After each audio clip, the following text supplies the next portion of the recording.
ओम नमः शिवाय। मैं हूं ज्योतिर्विद पंडित दीपक दुबे और उपस्थित हूं आपके साथ फरवरी महीने का राशिफल लेकर। कैसा रहेगा यह महीना, करेंगे इसके ऊपर चर्चा। नए दर्शकों को बता दूं कि जो मेरा राशिफल होता है यह लग्न पर आधारित होता है।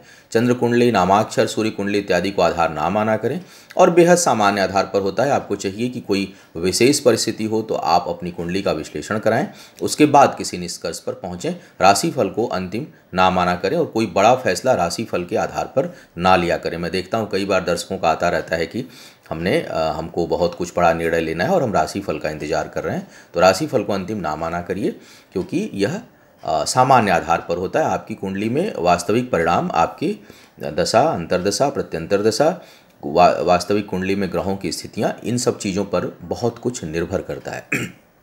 अब देख लेते हैं कि इस महीने में क्या विशेष है और उसका आप कैसे सदुपयोग कर सकते हैं। मैं टोने टोट के नहीं बताता हूँ, पूजा अनुष्ठान में खुद विश्वास करता हूँ और मैं उसके अनुसार आपको उपाय बताता हूँ। इस महीने जो विशेष दिन पड़ रहे हैं जिनको आप किसी अपने समस्या के समाधान के लिए प्रयोग कर सकते हैं, उसमें है 2 फरवरी मासिक शिवरात्रि पड़ रही है, शनिवार को पड़ रही है। इसलिए इस दिन रुद्राभिषेक, शनि अनुष्ठान, शिव संबंधी अनुष्ठान, स्वास्थ्य के लिए, धन के लिए, आरोग्य के लिए, शत्रु बाधा के लिए यह दिन बहुत अच्छा है। इस दिन इससे संबंधित कोई अनुष्ठान आप करा सकते हैं। 4 फरवरी को सोमवती अमावस्या पड़ रही है। सोमवती अमावस्या, मौनी अमावस्या भी इसे कहते हैं। इस दिन पितृ संबंधी कार्य, यदि कुंडली में पितृदोष हो तो श्राद्ध, कोई भी त्रिपिंडी श्राद्ध वगैरह या सामान्य श्राद्ध करना चाहें उसके लिए बहुत अच्छा दिन है। स्वास्थ्य से संबंधित अनुष्ठान करने के लिए बहुत अच्छा दिन है। शिव से संबंधित अनुष्ठान करने के लिए बहुत अच्छा दिन है। और चंद्रमा यदि दूषित है आपकी कुंडली में तो उसके अनुष्ठान के लिए भी बहुत अच्छा दिन है। शिववास, इस दिन गौरी के पास शिव का वास होता है, तो यह बहुत सुखप्रद है। तो यदि आर्थिक सामाजिक कोई समस्या है, स्वास्थ्य संबंधी समस्या है, तो उसके लिए इस दिन का आप प्रयोग कर सकते हैं। 10 तारीख को सरस्वती पूजा पड़ रहा है, रविवार के दिन। शिक्षा बाधा यदि हो शिक्षा के क्षेत्र में तो यह दिन सर्वोत्तम माना जाता है और सूर्य अनुष्ठान के लिए सर्वोत्तम माना जाता है। तो सरस्वती का अनुष्ठान और सूर्य अनुष्ठान आप इस दिन कर सकते हैं। 22 को संकष्टी चतुर्थी है, तो विघ्न बाधा, कार्य व्यापार में यदि आपके लिए बाधा आ रहा है तो वैसे तो गणेश जी का दिन बुधवार है, लेकिन तिथियों पर विशेष महत्व होता है और जब तिथि प्रभावी हो तो दिन का महत्व नहीं होता है। तो इसलिए आप भगवान गणेश के अनुष्ठान इस दिन आप कर सकते हैं यदि आपके कार्य व्यापार में कोई बाधा हो तो।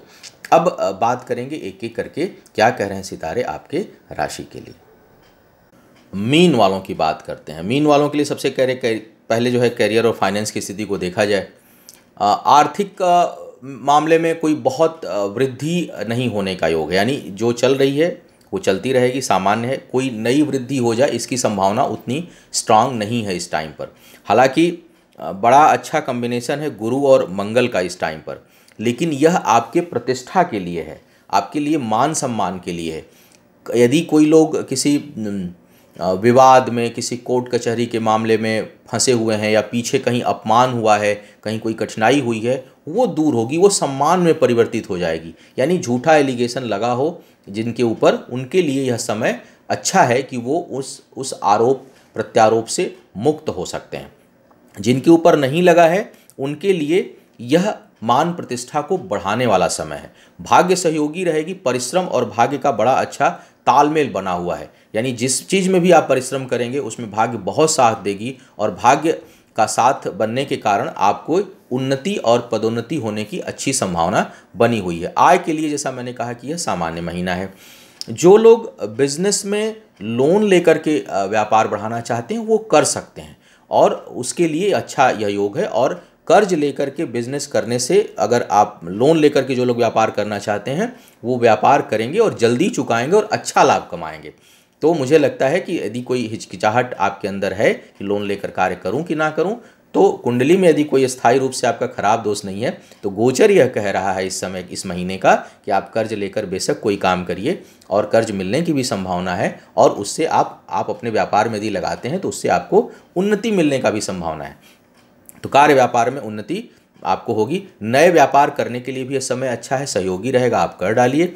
दृष्टिकोण अच्छा रहेगा। विशेष अगर जन्म कुंडली में गुरु वक्री नहीं है तो नकारात्मक सोच नहीं रहेगी, लेकिन अन्यथा थोड़ी आपकी जो सोच है वो नकारात्मक इस सेंस में रहेगी कि वो दूसरों को हानि पहुंचाए, यानी दूसरों में कुछ कमी निकाल कर, दूसरों को दबाकर, दूसरों में से कोई, कई बार अपॉर्चुनिस्ट हो सकते हैं आप, यानी किसी के खराब समय का फायदा उठाकर आगे बढ़ने की प्रवृत्ति हावी हो सकती है और बहुत लोग इसका प्रयोग कर लेंगे।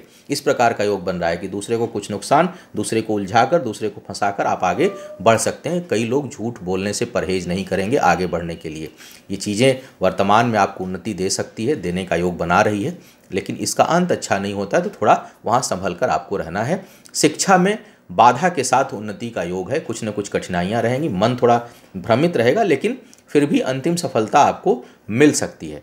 कुल मिलाकर यदि मैं देखूं, हाँ, घर में किसी दुखद समाचार का योग भी दिखाई दे रहा है, तो कहीं ना कहीं कुछ अशुभ समाचार मिल सकता है, विशेष करके यदि शुक्र शनि का कोई कॉम्बिनेशन दशा अंतर में बना हुआ है तो थोड़ी सावधानी रखिए। स्थान परिवर्तन से लाभ है, सुदूर बहुत से लोगों का ट्रांसफ़र होने का योग इस समय बनेगा, लेकिन वो लाभकारी होगा, उससे आपको हानि होने वाली नहीं है, उससे लाभ मिलेगा।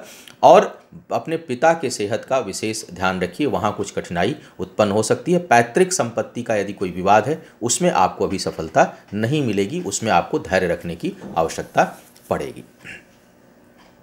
तो यह था आपके राशि का हाल।